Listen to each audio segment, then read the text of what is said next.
কেউ করে জুলুম, কেউ ভোগ করে সেই জুলুমের প্রায়শ্চিত্ত।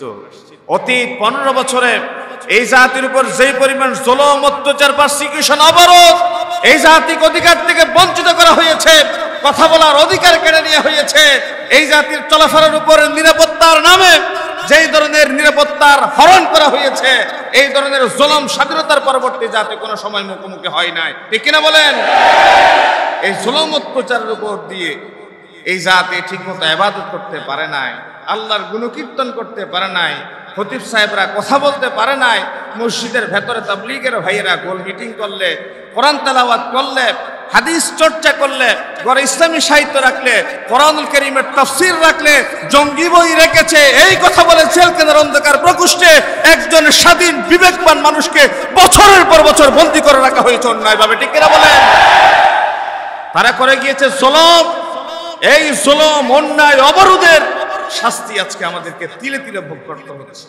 আমার দেশের উন্নয়নের কথা বলে হাজার হাজার কোটি টাকা বাইরে পাচার করবা, আর আমার নিরপরাধ সাধারণ মানুষের মাথার উপরে কোটি কোটি মিলিয়ন ডলারের ঋণের বোঝা চাপিয়ে দিবা।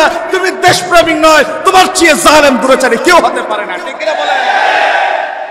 দেশটারে পর্যন্ত শেষ পর্যন্ত বিক্রি করে দিয়ে চললা, তো রিজার্ভকেই ফেললা, আমার সাধারণ জনগোষ্ঠীর মাথার উপর ঋণের বোঝা চাপিয়ে দিল। আপনার স্বামী সকালে ঘর থেকে বের হয়ে যাওয়ার সময় চেক করে দেখছেন যে পকেটে টাকা নাই, সন্ধ্যায় যদি ঘরে আসার সময় 2 হাত ভর্তি বাজার নিয়ে ঘরে ঢুকে আপনি এই কথা নিশ্চিত না হওয়া পর্যন্ত আপনার ডেক্সিতে যেন মাছ মাংস না উঠে, তার ইনকামের টাকা হালাল ছিল না হারাম ছিল, এই কথা না জানা পর্যন্ত আপনি যদি আদর্শ স্ত্রী হয়ে থাকেন, আপনার স্বামীর নিয়ে আসা এই মাছ মাংস আপনার স্বামীর জন্য, নিজের জন্য, ছেলে মেয়ের জন্য রান্না করতে পারেন না, ঠিক কিনা বলেন না? এই শিক্ষাটা, আমার এই কথাটা আপনার স্ত্রীর কাছে পৌঁছে দিবেন, মায়ের কাছে পৌঁছে দিবেন।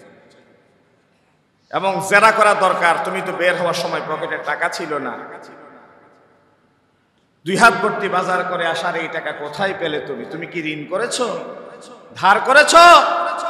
1-2 জন চাঁদাবাজকে, 1-2 জন টেন্ডারবাজকে, 1-2 জন লম্পট বদমাশকে যদি 98 জন মানুষ হুইসেল দিয়ে পিছনে একবার ধাওয়া করে, তাহলে ইন্দুরের গর্ত লুকাবার তাদের জায়গা হবে না, ঠিক কিনা বলেন?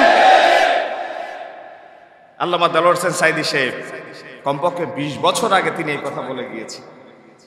তোমাদের জুলুম অত্যাচার বাড়তে বাড়তে একদিন এই পর্যায়ে তোমরা পৌঁছাবে যে অত্যাচারের প্রায়শ্চিত্ত দিতে গিয়ে একদিন এই জাতি ফুঁসে উঠবে, বিপ্লবী জনতা মাথা উঁচু করে দাঁড়িয়ে যাবে, ওই দিন ধাক্কা দিবে ঢাকায়, পড়বে গিয়ে দিল্লিতে, ঠিক কিনা বলেন? তোমরা এমন অপরাধে নিজেদেরকে জড়িয়ে ফেলছো যে অপরাধের প্রায়শ্চিত্ত এইভাবেই দিতে হবে, তোমরা তোমাদের পালানোর শেষ ইন্দুরের গর্ত পর্যন্ত খুঁজে পাবা না। আজকে সেই দৃশ্য জাতি দেখেছে কি দেখে নাই? ইন্দুরের গর্ত পর্যন্ত তাদের জন্য অবশিষ্ট নাই। এই জাতি যুগের পানি ঝরিয়েছে, আল্লাহর খানে কাবার কালো গিলাফ ধরে ধরে দোয়া করেছে, আল্লাহ এই জালেমের জুলুম থেকে আমাদের পানা দাও, মুক্তি দাও, আল্লাহ এই স্বৈরাচার অত্যাচারীদের কবল থেকে এই জাতিরে বের করে অন্য জায়গায় তুমি নিয়ে যাও। মনে হয়েছে কোরআনুল কারীমের সূরা আন-নিসার আয়াত এখন আবার নাজিল হচ্ছে, ওয়ামা লাকুম লা তুকাতিলুনা ফি সাবিলিল্লাহ, তোমাদের কি হয়েছে, তোমরা কেন আল্লাহর রাস্তায় জিহাদে বের হচ্ছ না? ওয়াল মুস্তাদআফিনা মিনার রিজাল ওয়ান নিসা ওয়াল বিলদান, দুর্বল শিশুরা, অসহায় নারীরা চিৎকার করে করে বলছে, আল্লাযীনা ইয়াকুলুনা রাব্বানা আখরিজনা মিন হাযিহিল ক্বরিয়াতিয যালিমি আহলুহা, আল্লাহ এই জালেম অধিবাসীদের থেকে তুমি আমাদেরকে বের করে নিয়ে যাও। ওয়াজআল লানা মিন লাদুনকা ওয়ালিয়্যা, আল্লাহ তুমি আমাদের জন্য একজন অভিভাবক পাঠাও। ওয়াজআল লানা মিন লাদুনকা নাসীরা, আল্লাহ তুমি আমাদের জন্য একজন উত্তম সাহায্যকারী পাঠাও। আমরা আন্দোলন করেছি, সংগ্রাম করেছি, বিবৃতি দিয়েছি, সেমিনার করেছি, সিম্পোজিয়াম করেছি, অবরোধ করেছি, কোনো কিছুতেই এই জালেমের জন্য দুঃসংবাদ হয়ে দাঁড়াই নাই। আল্লাহ রাব্বুল আলামিন তার পক্ষ থেকে গায়েবীভাবে আমাদের কোমলমতি শিশুদেরকে আবাবিল পাখি বানিয়ে পাঠিয়ে 15 বছরের দুঃশাসন থেকে জাতিকে আল্লাহ মুক্ত করেছে। না হয় আমাদের অত্যাচার, এই জুলুম থেকে বাঁচার জন্য আমাদের কোনো কায়দা কুল্লিয়া এই দুঃশাসনের সামনে কাজ করে নাই। আমাদের এই কোমলমতি শিশুদেরকে আল্লাহ রাব্বুল আলামিন আজ থেকে 1500 বছর আগে, আমার নবীর জন্মের 51 দিন আগে খানে কাবা ভাঙার জন্য আবাবিল পাখি যেভাবে আল্লাহ তাআলা প্রেরণ করেছিলেন আব্রাহা বাদশার উপরে, ঠিক আজ জ্ঞান বিজ্ঞান প্রযুক্তি ইনফরমেশন টেকনোলজির উৎকর্ষতার এই যুগেও আমার কোমল প্রাণ শিশুরা যারা হাতে ধরে ভাত খেতে জানে না, যারা আগামীকাল কোন ড্রেস পরে কলেজ যাবে বিশ্ববিদ্যালয়ে যাবে সেই ভাবনাটা তাদের ভেতর নাই। তারা লাইটের সুইচ ফ্যানের সুইচ আলাদা করতে জানে না। আমরা যাদেরকে ফার্মের মুরগি ভাবতাম এতদিন, প্রাইভেট বিশ্ববিদ্যালয়ের আলালনগরের দুলাল সন্তানদের আল্লাহ রাব্বুল আলামিন এই আলালনগরের দুলাল ফার্মের মুরগির মতো তৈরি হওয়া সন্তানদের ভেতর দিয়ে জাতির জন্য এত বড় একটা বিষয় এনে দিবে, এটা জাতি কল্পনা করতে পারে নাই, ভাবতে পারে নাই। আল্লাহ রাব্বুল আলামিন এই জাতির ভিতরে খালিদ ইবনুল ওয়ালিদের জজবাদিয়ার মাধ্যমে দুঃশাসন থেকে জাতিকে আল্লাহ মুক্তি দিয়েছেন। এটা আল্লাহর বড় নিয়ামত। এই জন্য আমরা আল্লাহর কাছে বলি, ও রব থ্যাঙ্কস টু ইউ, তোমাকে ধন্যবাদ, তোমার পক্ষ থেকে বিশেষ নিয়ামত। আন্দালিব রহমান পার্থ গতকাল এই কথা বলেছে।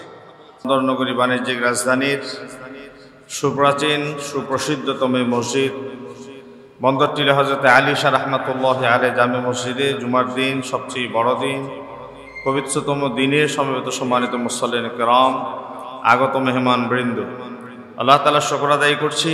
রব্বে করিম আমাদেরকে সুস্থতার নিয়ামতে ধন্য করে প্রাকৃতিক দুর্যোগ থেকে রক্ষা করে আল্লাহ তাআলার শুকর এবং সুজুদ আদায়ের জন্যে আল্লাহর ঘর মসজিদে নির্ধারিত সময়ে সমবেত হওয়ার সুযোগ দিয়েছেন। আমরা আল্লাহর ভাষায় বলি আলহামদুলিল্লাহ।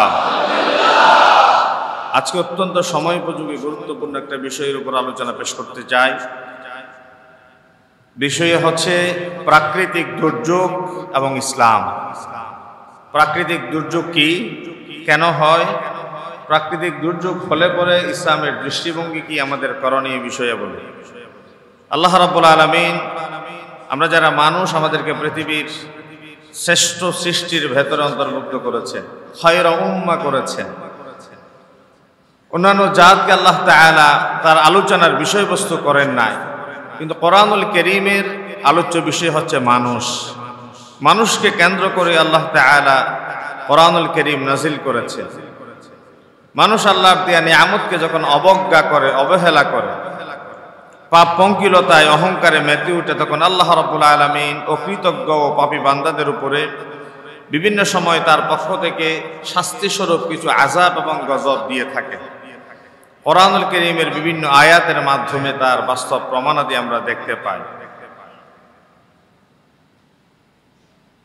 পরিচিত এবং প্রসিদ্ধ একটি আয়াত, যেটি সূরা আর-রুমের ৪১ নং আয়াতে এসেছে। আল্লাহ রাব্বুল আলামিন বলেছেন, যাহারাল ফাসাদু ফিল বাররি ওয়াল বাহরি বিমা কাসাবাত আইদিন নাস।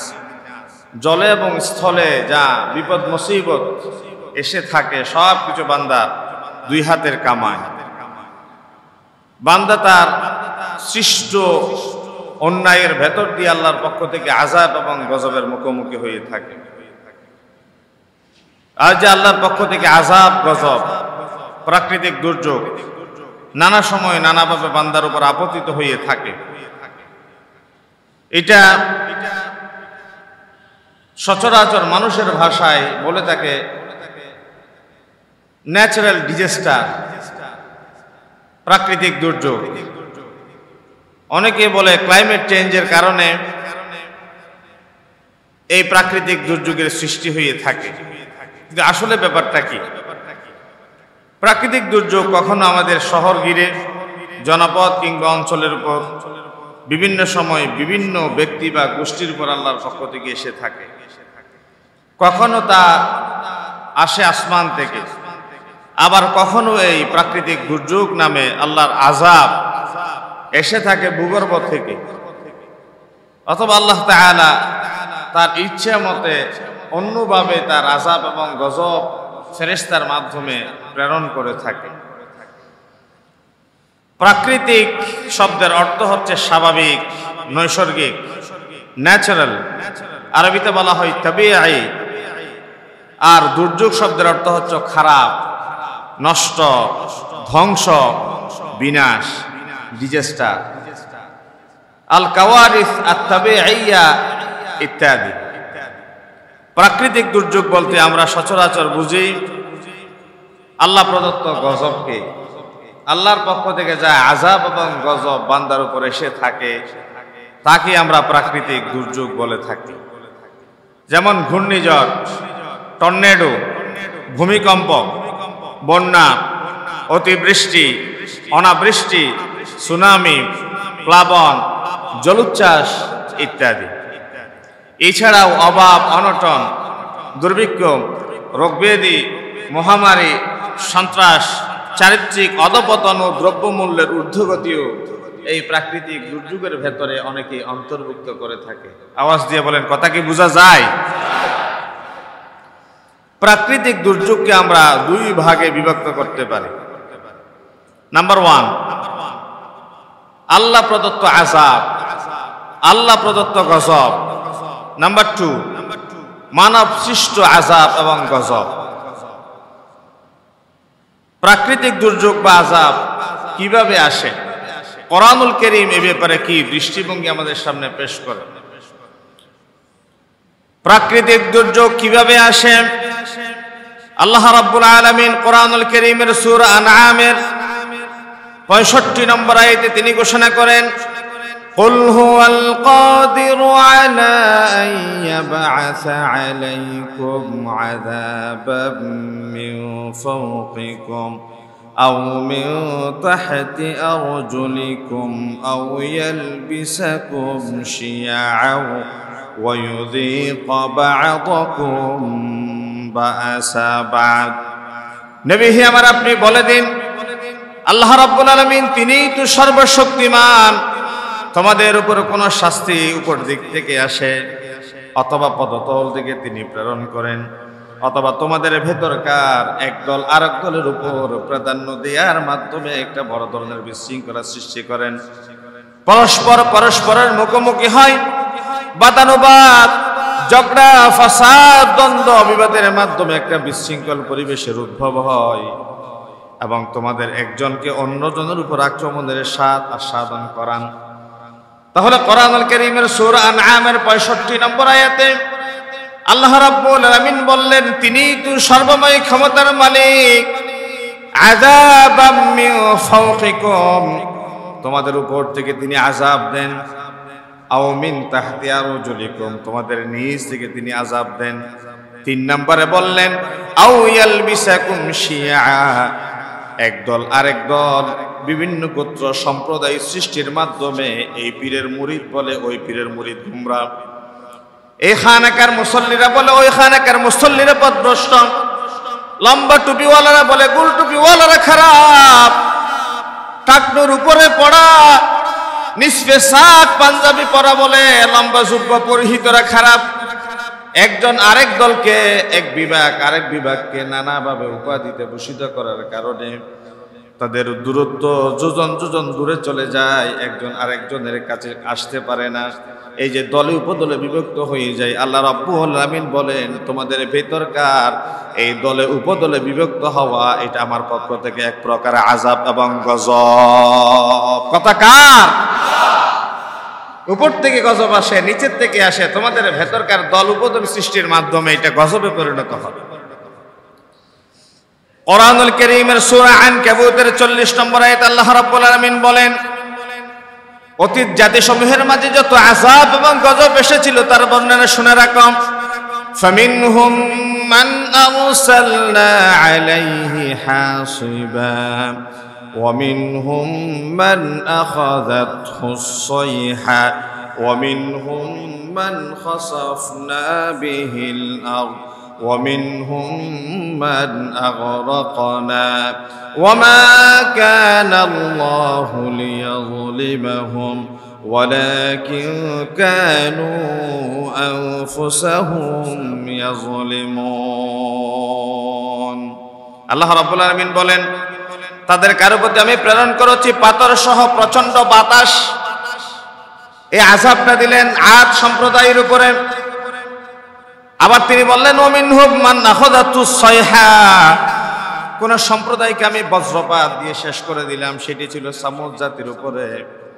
3 নম্বরে বলেন, ওমিনহুম মান খাসাফনা বিহিল আরদ, কাউকে আমি বিলীন করেছি ভূগর্ভে, সেটি ছিল কারুন এবং লূত জাতির উপরে। 4 নম্বরে বলেন, ওমিনহুম মান আগরাকনা, আমি কাউকে করেছি সমুদ্রে নিমজ্জিত, সেটি ছিল ফেরাউন এবং নূহ জাতির উপরে প্লাবন। আল্লাহ রাব্বুল আলামিন এরপরে বললেন, ওয়ামা কানাল্লাহু লিয়াযলিমাহুম ওয়ালাকিন কানু আনফুসাহুম ইয়াযলিমুন।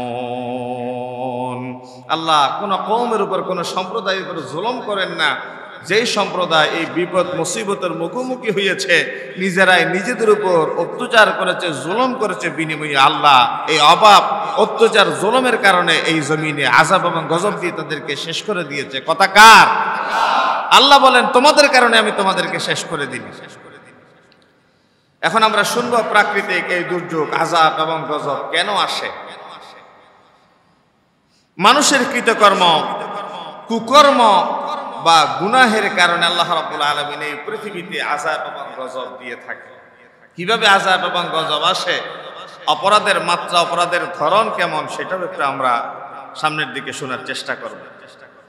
যেই সমস্ত প্রাকৃতিক দুর্যোগ সমগ্র শহর কিংবা জনপদকে ঘিরে ফেলে এবং যার প্রভাব থেকে মানুষ এমনকি জীব জন্তু জানোয়ার পর্যন্ত নিরাপদ থাকতে পারে না, সেসব প্রাকৃতিক দুর্যোগ সাধারণত মানুষের কর্মফল হিসেবে নাজিল হয়। এই যে কুমিল্লা, ফেনী, নোয়াখালী, সিলেট, বিভিন্ন জায়গায় বন্যা, নানা দুর্যোগের যাতে মুখোমুখি হয়েছে, এতে শুধু মানুষ আক্রান্ত হয় নাই, পশু পাখিরাও পর্যন্ত এত বেশি আক্রান্ত হয়েছে, দেখলে বড় মায়া হয়। আমাদের ছোট ছোট শিশুরা পানিতে ভাসছে, হাই হাই, ছোট ছোট শিশুরা ভাসে, তার উপরের সামান্য বড় ভাই ঘরের সামনে দেখতে পায় তার ছোট ভাইটা পানিতে লাশ হয়ে বেশি আছে। ছোট ভাইয়ের লাশ দেখে নিজেরা ধরে রাখতে পারে।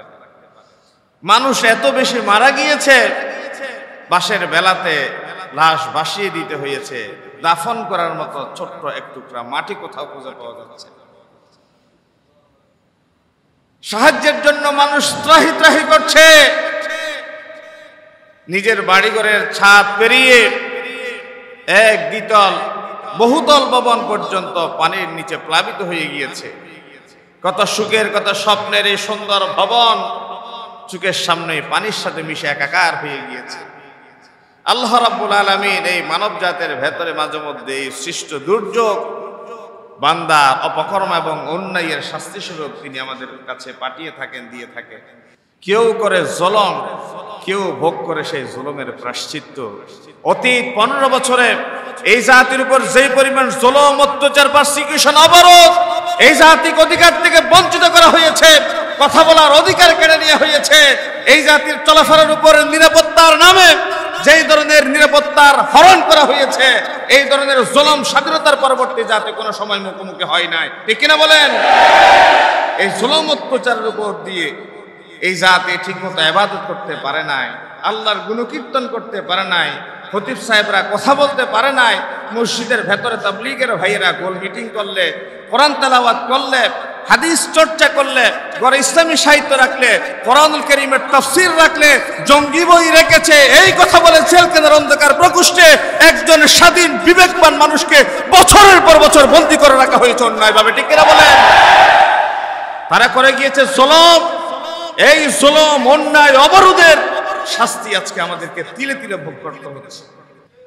এই জাতি কতকাল জুলুমের প্রায়শ্চিত্ত ভোগ করবে সেটা আল্লাহ ভালো জানে। তবে আল্লাহর কাছে পানা চাই, ওয়া রব, যারা জুলুম করেছে, অন্যায় করেছে, তাদের পাপের শাস্তি এই নিরপরাধ আমাদের বুড়া, শিশু, নারীদের, বিধবাদের দিয়ে তুমি আমাদের এই দেশকে তুমি ধ্বংস করে দিও না। সকলে বলি আমিন। কতকাল এই জাতি বোবা ছিল, এই জাতি চোখের পানি ঝরিয়েছে, আল্লাহর খানে কাবার কালো গিলাফ ধরে ধরে দোয়া করেছে, আল্লাহ জালেমের জুলুম থেকে আমাদের পানা দাও, মুক্তি দাও, আল্লাহ স্বৈরাচার অত্যাচারীদের কবল থেকে এই জাতিরে বের করে অন্য জায়গায় তুমি নিয়ে যাও।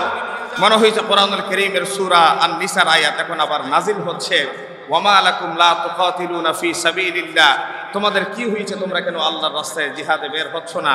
ওয়াল মুস্তাদআফিনা মিনার রিজাল ওয়ান নিসা ওয়াল বিলদান, দুর্বল শিশুরা, অসহায় নারীরা চিৎকার করে করে বলছে, আল্লাযীনা ইয়াকুলুনা রাব্বানা আখরিজনা মিন হাযিহিল ক্বরিয়াতিয যালিমি আহলুহা, আল্লাহ এই জালেম অধিবাসীদের থেকে তুমি আমাদেরকে বের করে নিয়ে যাও।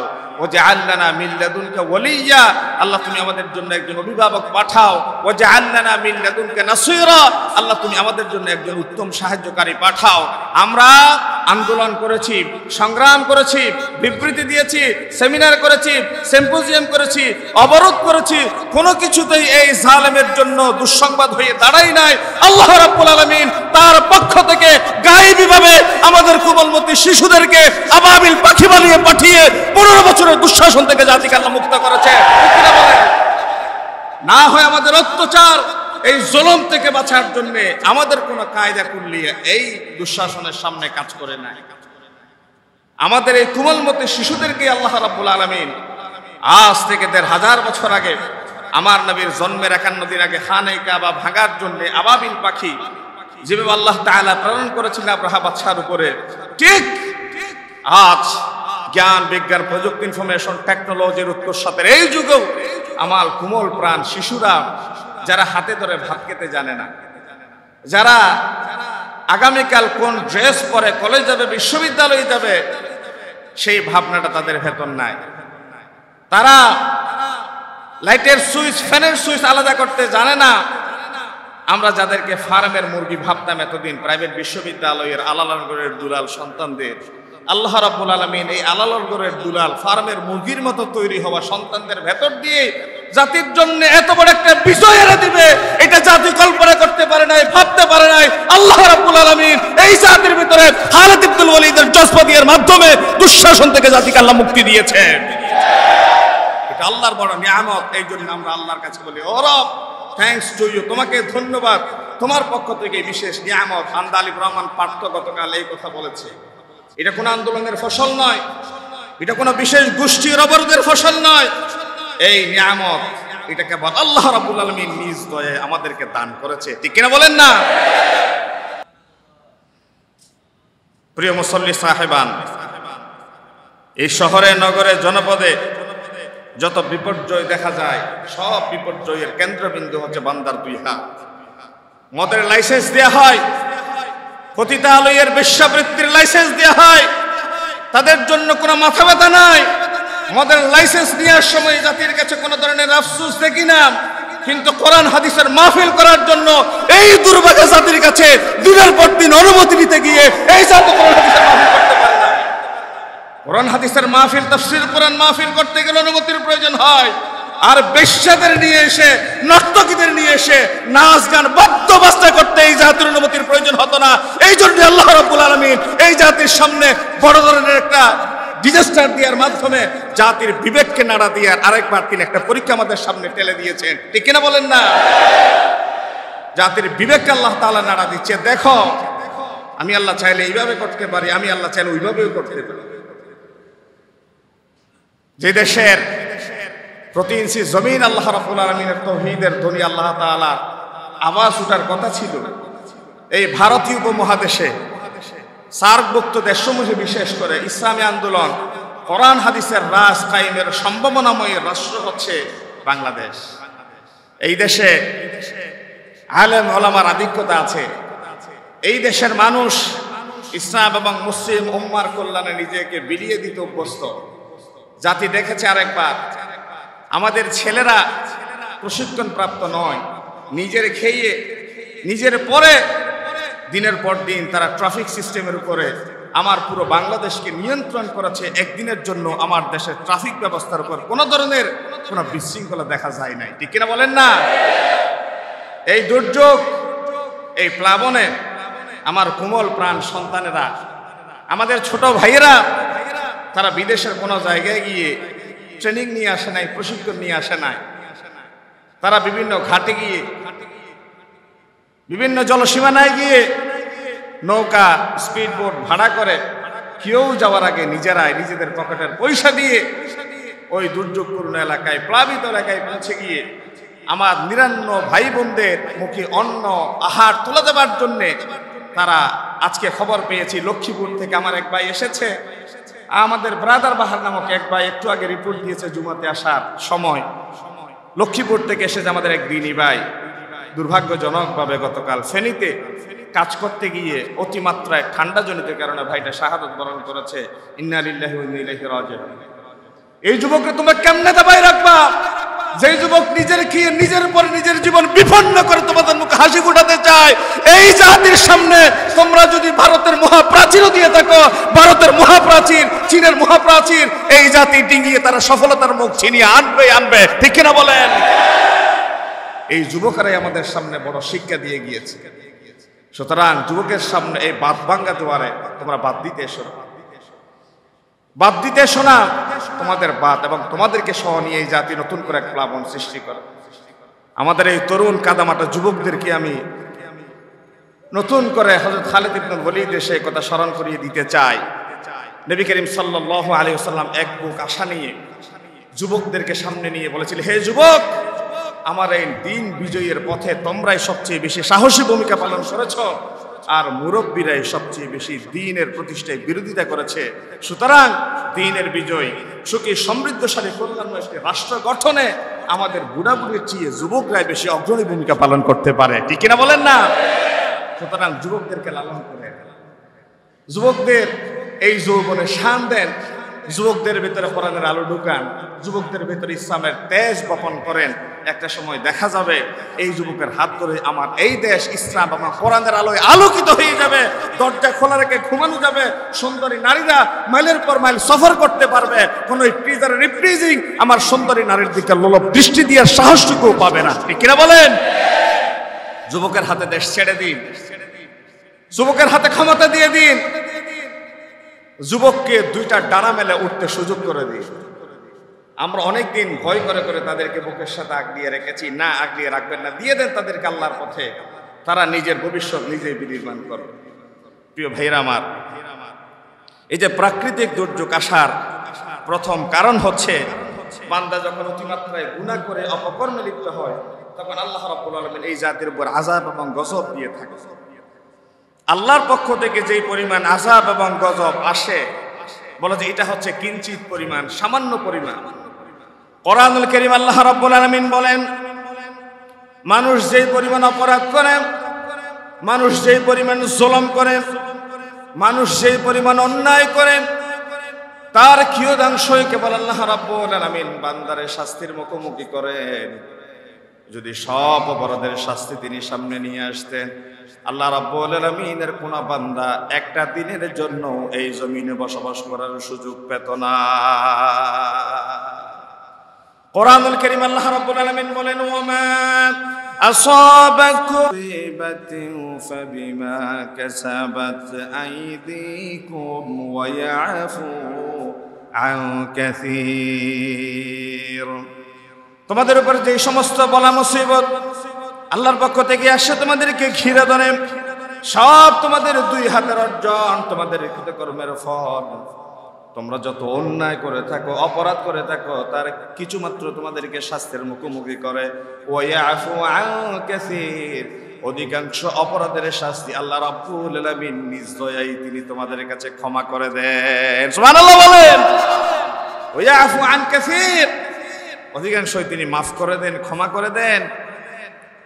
আবার এই কথাও যেন জাতি ভুলে না যায়, সমাজের যেই সমস্ত জালেম দুরাচারী পাপীরা আছে, তাদের জুলুম অত্যাচার বাড়তে বাড়তে একটা সীমা যখন ছাড়িয়ে যাবে, তখন কেবলমাত্র ওই নির্দিষ্ট কওম এবং গোত্রের উপর আল্লাহ আযাব দিবেন না, তাদের নির্দিষ্ট পরিমাণ অপরাধীদের অপরাধের শাস্তি পুরো কওমকে আল্লাহ তাআলা ঘিরে দিবে। এই জন্যে সমাজে অপরাধীর পরিমাণ 1 অথবা 2%, সমাজে অপরাধ ভোগ করার সহ্য করার পরিমাণ 98%, 99%। সমাজে চোর, ডাকাত, বদমাশ, লোটারা থাকে, টেন্ডারবাজ, চাঁদাবাজ থাকে 1-2 জন। 1-2 জন চাঁদাবাজকে, 1-2 জন টেন্ডারবাজকে, 1-2 জন লম্পট বদমাশকে যদি 98 জন মানুষ হুইসেল দিয়ে পিছনে একবার ধাওয়া করে, তাহলে ইন্দুরের গর্ত লুকাবার তাদের জায়গা হবে না। ঠিক কিনা বলেন? আল্লামা দেলোয়ার হোসেন সাঈদী সাহেব কমপক্ষে 20 বছর আগে তিনি এই কথা বলে গিয়েছেন। তোমাদের জুলুম অত্যাচার বাড়তে বাড়তে একদিন এই পর্যায়ে তোমরা পৌঁছাবে যে অত্যাচারের প্রায়শ্চিত্ত দিতে গিয়ে একদিন এই জাতি ফুঁসে উঠবে, বিপ্লবী জনতা মাথা উঁচু করে দাঁড়িয়ে যাবে, ওই দিন ধাক্কা দিবে ঢাকায়, পড়বে গিয়ে দিল্লিতে। ঠিক কিনা বলেন? তোমরা এমন অপরাধে নিজেদেরকে জড়িয়ে ফেলছো যে অপরাধের প্রায়শ্চিত্ত এইভাবেই দিতে হবে, তোমরা তোমাদের পালানোর শেষ ইন্দুরের গর্ত পর্যন্ত খুঁজে পাবা না। আজকে সেই দৃশ্য জাতি দেখেছে কি দেখে নাই? ইন্দুরের গর্ত পর্যন্ত তাদের জন্য অবশিষ্ট নাই।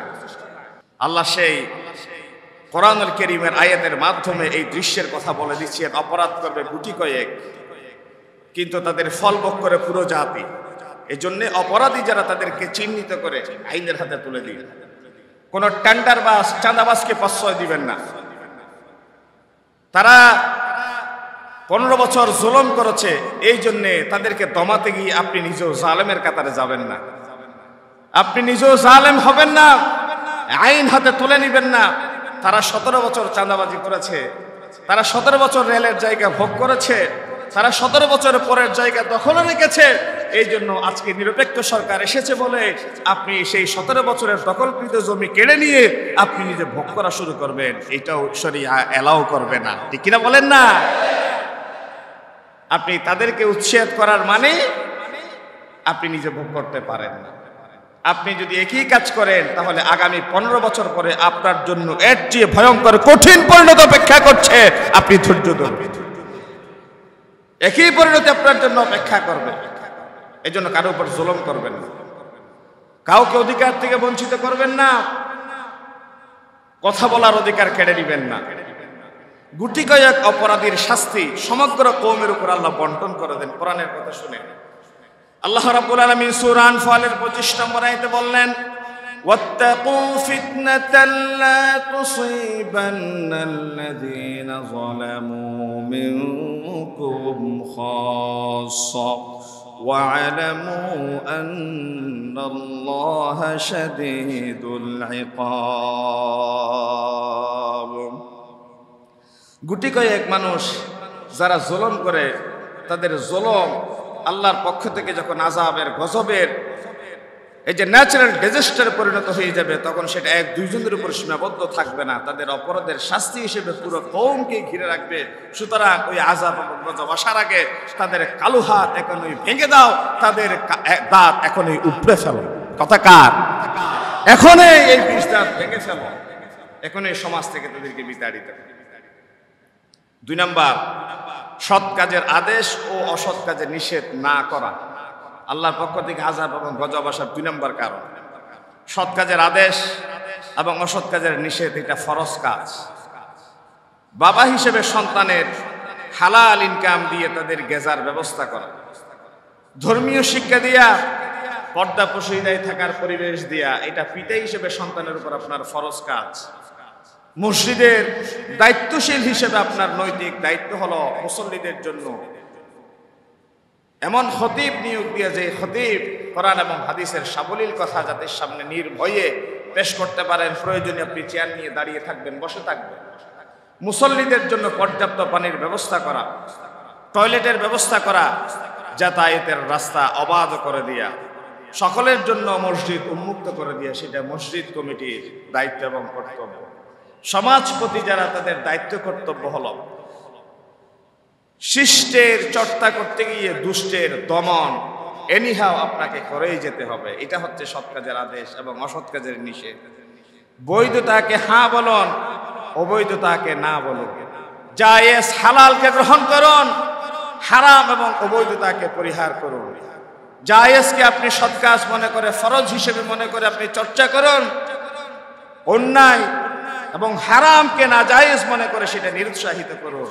যেভাবে কোরআনুল কারীমের ভাষায় তাআওয়ানু আলাল বিররি ওয়াত তাকওয়া ওয়ালা তাআওয়ানু আলাল ইসমি ওয়াল উদওয়ান, তোমরা বীর পুণ্য এবং তাকওয়ার কাজে পরস্পরের সহযোগী হয়ে যাও, অন্যায় অপকর্মের ব্যাপারে একজন আরেকজনের সহযোগী হয়ে যাও। এটা আল্লাহর কোরআনের কথা। কেউ যদি সুস্থ থাকে, অর্ডার করার শক্তি রাখে, সামর্থ্য রাখে, এমত অবস্থায় সে অর্ডার করে নাই, পরিণতি কি হবে দেখেন। কোরআনুল কারীম আল্লাহ রাব্বুল আলামিন বলেন, ওয়াল তাকুম মিনকুম উম্মাতুন ইয়াদউনা ইলাল খায়রি ويأمرون بالمعروف وينهون عن المنكر وأولئك هم المفلحون তোমাদের ভেতরে এমন একটা কওম থাকা চাই যারা সৎ কাজের আদেশ দিবে অসৎ কাজের নিষেধ করবে, তারাই তো প্রকারান্তরে সফল কাম। বিশ্বনবী বললেন ইন্নাল্লাহ তাআলা লা ইউআযাবু আল-আম্মা, আল্লাহ তাআলা সাধারণভাবে সকলের উপর তিনি আযাবকে ছেড়ে দেন না বিআমালিল খাসসা, গুটি কয়েক মানুষের অপরাধের কারণে। হাত্তা ইয়ারাউল মুনকারা বাইনা যহরানিহিম ওয়া হুম কাদিরুনা আলা আন ইউনকিরুহু ফালা ইউনকিরু ফাইযা ফাআলু যালিকা আযাবাল্লাহুল আম্মাতা ওয়াল খাসসা। সমাজের গুটি কয়েক মানুষ অপরাধ করলাম, তাদের অপরাধের শাস্তি আল্লাহ পুরো কওমের উপর ততক্ষণ পর্যন্ত দেন না যতক্ষণ না কওমের ভেতরে এমন কিছু শক্তিমান সামর্থ্যবান লোক আছে যারা হাত দিয়ে অন্যায়টা বাধা দিতে পারতাম, যারা অপকর্মটা মুখ দিয়ে থামিয়ে দিতে পারতেন, শক্তি প্রয়োগ করে সৎ কাজের আদেশ দিতে পারতেন, অসৎ কাজ থেকে জাতিরে বিরত রাখতে পারতেন, তিনি করেন নাই। যদি এমনটা সিচুয়েশন তোমরা তোমাদের সমাজে দেখতে পাও, এই কথা নিশ্চিতভাবে জেনে রাখো আল্লাহ রাব্বুল আলামিন তার পক্ষ থেকে আযাব গজব দিয়ে তোমাদেরকে বড় পরীক্ষার মুখোমুখি করবে। ধৈর্য ধরে অপেক্ষা করো, তোমাদের উপর বড় ধরনের একটা আযাব এবং গজব আসার অপেক্ষা করছে। নবী করিম সাল্লাল্লাহু আলাইহি ওয়াসাল্লাম বলছেন আরেকটি হাদিস, মা মিন রাজুলিন ইয়াকুনু ফি কওমিন ইয়ামালু ফীহিম বিল মাআসি يقدرون على أن يغيروا عليه ولا يغيرون إلا أصابهم الله منه بعقاب قبل أن يموتوا। তোমাদের কোন ব্যক্তি কোন অন্যায় করলো, অপকর্ম করলো, অপরাধ করলো, কওমের ভেতরে তার অপরাধকে থামিয়ে দেওয়ার শক্তি রাখে, সামর্থ্য রাখে এমন কিছু লোক আছে, লা ইউগাইয়িরুনা, তারা পরিবর্তন করে নাই, তারা তাকে অন্যায় থেকে বিরত রাখে নাই, ইল্লা আসাবাহুমুল্লাহু মিনহু বিইকাব ক্বাবলা আন ইয়ামুতু, মৃত্যুর পূর্বে অবশ্যই তোমাদের উপর ভয়ঙ্কর এবং আযাব গজব আসবে, এই কথা তোমরা নিশ্চিতভাবে জেনে রাখো। কথা বলেছেন মুহাম্মদ রাসূলুল্লাহ। 3 নম্বর হাদিস, হযরত জাবের রাদিয়াল্লাহু তাআলা আনহু বর্ণিত হাদিস, নবী করিম সাল্লাল্লাহু আলাইহি ওয়াসাল্লাম বলছেন, আওহাল্লাহু আযজা ওয়া জাল্লা, আল্লাহ রাব্বুল আলামিন আমার উপর ওহী করেছেন, ইলা জিবরিল আলাইহিস সালাতু ওয়াস সালাম, জিবরিল আমিন আমার কাছে ওহী নিয়ে আসলেন, আনকিলিব মদিনাতা কাযা ওয়া কাযা বিআহলিহা, ওই জনপদের মানুষ এবং জনপদ সহ উল্টাই পাল্টাই শেষ করে দেন। ইয়া রাব্বি, তখন রাসূল সাল্লাল্লাহু আলাইহি ওয়াসাল্লাম বললেন, ইন্না ফীহিম আবদাকা ফুলান লাম ইয়াসিকা তারফাতা আইন, অমুক এক বান্দা আছে ওই কওমের ভেতরে, যেই বান্দা বড় আবেদ, বড় জাহেদ, আল্লাহ তাআলার নৈকট্য প্রাপ্ত। আল্লাহ রাব্বুল আলামিন তখন বললেন, আকালিবিহা আলাইহি ওয়া আলাইহিম, তাকে আগে শেষ করে দাও, সমগ্র কওমকে আযাব দেওয়ার আগে ওই ব্যক্তি আবেদ জাহেদ ব্যক্তির অবস্থানটা আগে নড়বড় করে দাও, তাকে তুমি পৃথিবীর ইতিহাস থেকে নিশ্চিহ্ন করে দাও। কারণ ফাইন্না ওয়াজহাহু লাম ইয়াতামাআর ফি সাআতিন কাত্তুন, বলে যে তার ভেতরে যত অন্যায় অপকর্ম হয়েছে, যত দুষ্কৃতিকারীর দুষ্কর্ম সৃষ্টি হয়েছে, এই দুষ্কৃতিকারীর দুষ্কর্ম দেখে তার চেহারার ন্যূনতম পেরেশানির ছাপ পর্যন্ত পড়ে নাই। এই ধরনের জাহেদ আবেদ মানুষের সমাজ সংস্কারের কোনো ভূমিকা নাই, সুতরাং এই ব্যক্তির বেঁচে থাকার কোনো অধিকার নাই। কত বড় কথা বলেছে! আপনি মনে করছেন মসজিদের কোনায় বসে আপনার হাতে তাসবিহ, কপালে সিজদার বড় দাগ, আপনি বেঁচে যাবেন? বাইহাকী, ইমাম বাইহাকী রাহিমাহুল্লাহ হাদিসটা গ্রহণ করেছেন, অমুক কওম এবং তার সম্প্রদায়কে আগে শেষ করে দাও, কারণ সে ব্যক্তি নিজে বাঁচার জন্য চেষ্টা করেছে, তার কওমকে বাঁচানোর জন্য সে প্রয়োজন মনে করে। অথচ কোরআনুল কারীম আল্লাহ রাব্বুল আলামিন বলেন, ইয়া আইয়ুহাল্লাযীনা আমানু কু আনফুসাকুম ওয়া আহলিকুম নারা, হে ঈমানদাররা, তোমরা নিজেদেরকে বাঁচাও, তোমাদের পরিবার পরিজনকে বাঁচাও, কারণ কিয়ামতের ময়দানে আল্লাহ রাব্বুল আলামিন একজন মানুষের জন্য সবচেয়ে দামি উপহার দিবেন তার স্ত্রীকে, স্ত্রীর জন্য দামি উপহার দিবেন তার স্বামীরে। আল্লাহু আকবার! জান্নাতে স্ত্রীর জন্য স্বামী হবে বড় উপহার, স্বামীর জন্য বড় উপহার হবে তার স্ত্রী। এই জন্যে নিজে বাঁচো, বাপের নাম রাখো, এই কথা ভুলে গিয়ে এখন বলবেন নিজে বাঁচেন, সাথে পরিবারকেও বাঁচেন। এই জন্য যারা ইসলামী আন্দোলন করে নানা পর্যায়ে তাদের রিপোর্ট বই এই কথাও লেখা থাকে যে পারিবারিক বৈঠক, পারিবারিক বৈঠক এই কথাটা থাকে। আমি বিভিন্ন জায়গায় এই কথাটা উদ্বুদ্ধ করি, নিজে শুধু ইসলামী আন্দোলন করবেন, নিজে শুধু দিন বুঝবেন, তার ভেতরে সীমাবদ্ধ রাখবেন না। আপনি নিজে ইসলাম দিন বুঝার সাথে সাথে আপনার পরিবারকেও দিন বুঝান। আপনি ফজরের নামাজে এসে প্রথম কাতারের মুসল্লি হয়ে গেলেন, গিয়ে এশরাকের নামাজে দাঁড়াচ্ছেন, আর ওই সময় আপনার স্ত্রী চুপ মুছে মুছে ঘুম থেকে উঠছে, এই পরিবেশ যেন করে সৃষ্টি না হয়। আপনি নিজে আসবেন, আপনার স্ত্রীকেও ডেকে নিয়ে আসবেন, আপনার পরিবার পরিজন ছেলে মেয়েকেও নিয়ে ডেকে মসজিদে নিয়ে আসবেন, পারলে না হয় যায় নামাজে দাঁড়া করিয়ে দিবেন। আপনি হবেন আদর্শ স্বামী, আল্লাহর জান্নাতে একসাথে বসবাসের সুযোগ পাবেন।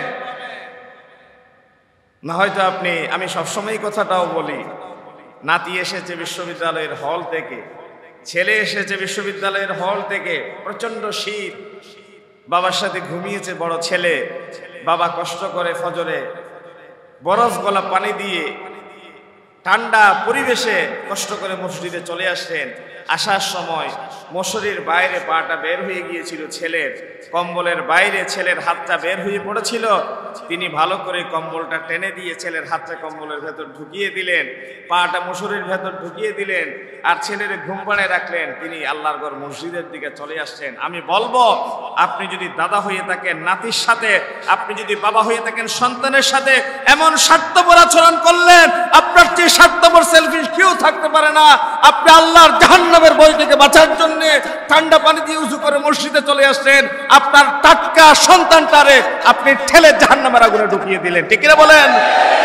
আপনার চেয়ে স্বার্থপর কে হতে পারে? প্রিয় সন্তানটারে আপনি কম্বলের ভিতর ঢুকিয়ে দেন না, জাহান্নামের আগুনে ঠেলে দিয়েছে। এই জন্য লাঠি হাতে রাখে, আদবের লাঠি যেন আপনার হাত থেকে না পড়ে। তার মানে পিটাইতে বলছি না, দিন শরিয়াত ইসলাম কায়েমের ব্যাপারে আপনার ঘরে কোনটা বোধ করবেন না, ছাড় দিবেন না, এইটুকু ছাড় দিয়ে যাবেন।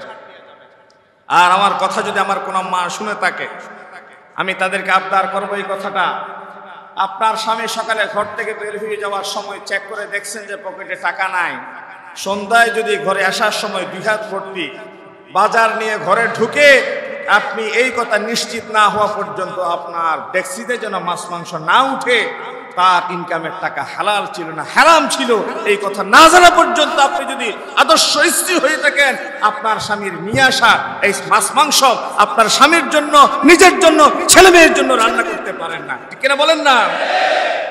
এই শিক্ষাটা, আমার এই কথাটা আপনার স্ত্রীর কাছে পৌঁছে দিবেন, মায়ের কাছে পৌঁছে দিবেন। এবং জেরা করা দরকার, তুমি তো বের হওয়ার সময় পকেটে টাকা ছিল না, 2 হাত ভর্তি বাজার করে আসার এই টাকা কোথায় পেলে? তুমি কি ঋণ করেছো, ধার করেছো? আমার দেশের উন্নয়নের কথা বলে হাজার হাজার কোটি টাকা বাইরে পাচার করবা, আর আমার নিরপরাধ সাধারণ মানুষের মাথার উপরে কোটি কোটি মিলিয়ন ডলারের ঋণের বোঝা চাপিয়ে দিবা। তুমি দেশপ্রেমিক নয়, তোমার চেয়ে জালেম দুরাচারী কেউ হতে পারে না। ঠিক কিনা বলে? দেশটারে পর্যন্ত শেষ পর্যন্ত বিক্রি করে দিয়ে চললা, তো রিজার্ভ পেয়ে ফেললা, আমার সাধারণ জনগোষ্ঠীর মাথার উপর ঋণের বোঝা চাপিয়ে দিল। এটা কি ধরনের উন্নয়ন? এটা তো আমাদের বুঝে আসে না। এই জন্য আমার প্রত্যেক মাদের সচেতন ভাবে এই কথা জিজ্ঞাসা করা দরকার, এই টাকার সোর্স কোথায়, কোত্থেকে সে ইনকাম করেছে, কোন ইনকাম থেকে সে ঘরে বাজার নিয়ে এসেছে।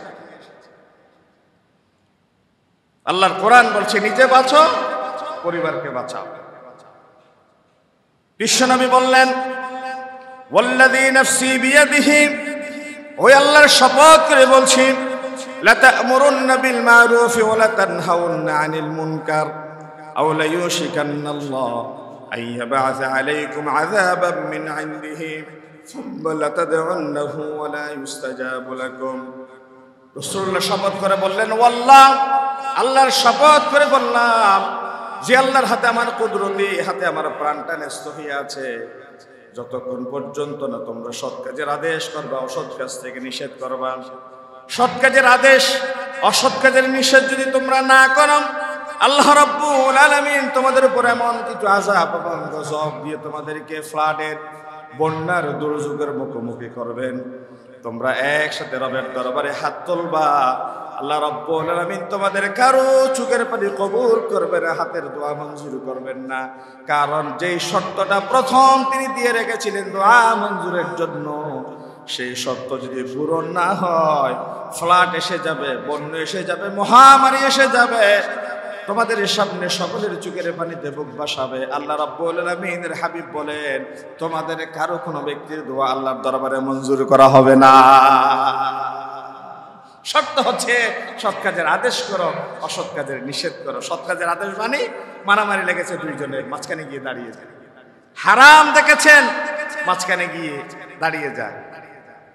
বড় করে লাউডলি গান বাদ্য বাজনার আয়োজন করা হচ্ছে, মসজিদে শোনা যাচ্ছে, ঘরে যাওয়ার সময় কানে লেগেছে, আপনি তাকে বলেন, ভাই তোমার রুচি যদি এতটাই নিচে নেমে যায়, তুমি হেডফোন দিয়ে নিজে নিজে শুনো।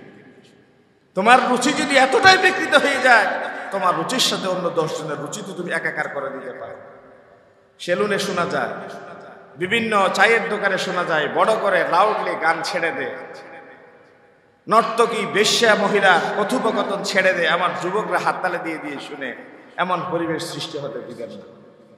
কেউ অধিকার থেকে বঞ্চিত হচ্ছে, তার পক্ষে গিয়ে দাঁড়ান, জালেমের হাত রুখে দেন, মজলুমের পক্ষে বলিষ্ঠ করতে কথা বলেন। এটা হচ্ছে সৎ কাজের আদেশ, অসৎ কাজের নিষেধ। বাকি কথা ইনশাআল্লাহ পরে বলবো, ধারাবাহিকভাবে চলতে থাকবে।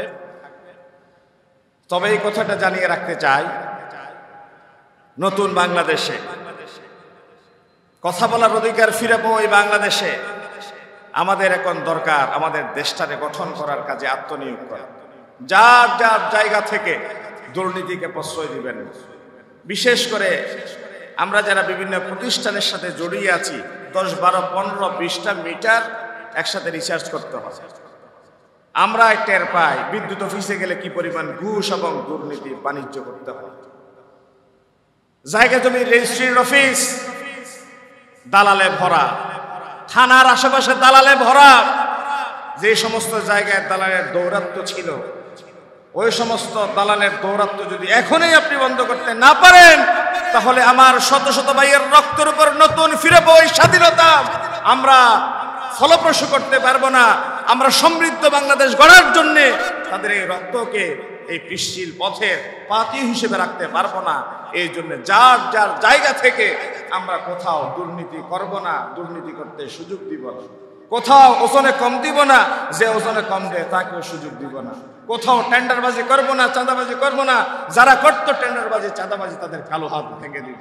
ওয়াদা কি করা যায়? ওয়াদা করা যায়? আল্লাহ তুমি কবুল করো। সকলে বলে আমিন। কেউ অন্যায় করবেন না, কেউ জুলুম করবেন না, জুলুমকে প্রশ্রয় দিবেন না। সর্বশেষ কথা, কারো গায়ে হাত তুলবেন না, কারো গায়ে হাত তুলবেন। আলী হাসান মোহাম্মদ মুজাহিদ নাম বলেই ফেললাম। সর্বশেষ আত্মপক্ষ সমর্থনের একটা সুযোগ দেয়া হয় ফাঁসির আগে। তিনি বলেছিলেন, এই দুরাচারী জালেম, এই ফ্যাসিজমের নিয়োগকৃত এই বিচারকদের আপনারা আজকে আমাদেরকে অন্যায়ভাবে ফাঁসির কাছে জোড়ানোর জন্য যত সব পাই তারা করেছে। আল্লাহকে সাক্ষী রেখে বলছি, ও আল্লাহ তুমি সাক্ষী থাকো, ও আল্লাহ তুমি সাক্ষী থাকো, ও আল্লাহ তুমি সাক্ষী থাকো। এই হাত দিয়ে আলী হাসান মোহাম্মদ মুজাহিদ নিরপরাধ অপরাধী কোনো মানুষকে মারা দূরের কথা, একটা পশুরে পর্যন্ত অন্যায়ভাবে কোনোদিন এই হাত দিয়ে আঘাত করে নাই, আঘাত করে নাই, আঘাত করে নাই। এই মানুষ নিরপরাধ মানুষটারে তোমরা জলজন্ত ডেথ পেনাল্টি দিয়ে ফাঁসির কাছে ঝুলিয়ে দিচ্ছ। এর বিচার দুনিয়ার আদালতে না পেলাম, আল্লাহর দরবারে যেদিন আল্লাহ ভেজলাসে বসে যাবেন, ওই দিন আমরা হয়ে যাব বাদী, তোমাদের পালাবার রাস্তা খোলা থাকবে না। ঠিক কিনা বলে? তিনি সেই কথা বলে দিয়েছিলেন, আমরাও এই কথা বলতে চাই। এই হাত মানুষের কল্যাণের জন্য ব্যবহার করবেন, কাউকে আঘাত করার জন্য আল্লাহ সৃষ্টি করেন। এই হাত দিয়ে কাউকে আঘাত করবেন না, অ্যাটাক করবেন না, মারবেন না, মানুষের উপর জুলুম করবেন না, কারণ আল্লাহ জুলুম সহ্য করে না। ইয়াকা ওয়া দাওয়াতুল মাজলুম, রাসূলুল্লাহ বললেন জুলুম থেকে বেঁচে থাকো, কারণ আল্লাহ এবং মজলুম কাছাকাছি থাকে। আল্লাহ এবং মজলুমের মাঝখানে কোনো হেজাব থাকে না, পর্দা থাকে না। এই জন্য স্বামীরা স্ত্রীর উপর জুলুম করবেন না, বাবারা ছেলে মেয়ের উপর জুলুম করবেন না, সমাজপতিরা আপনার অধীনস্থদের উপর জুলুম করবেন না, জিএম এজিএম শিল্পপতিরা আপনার মালিক কল কারখানায় শ্রমিকদের উপর জুলুম করবেন না। যার যার অধিকারের ব্যাপারে সোচ্চার থাকবেন, সচেতন থাকবেন। আল্লাহ তাআলার কাছে এই কাইমানো বাক্যে প্রার্থনা করছি, রব্বে করিম আমাদের কথাগুলো মেনে বুঝে আমল করার তৌফিক দান করে বলি আমিন। IUB media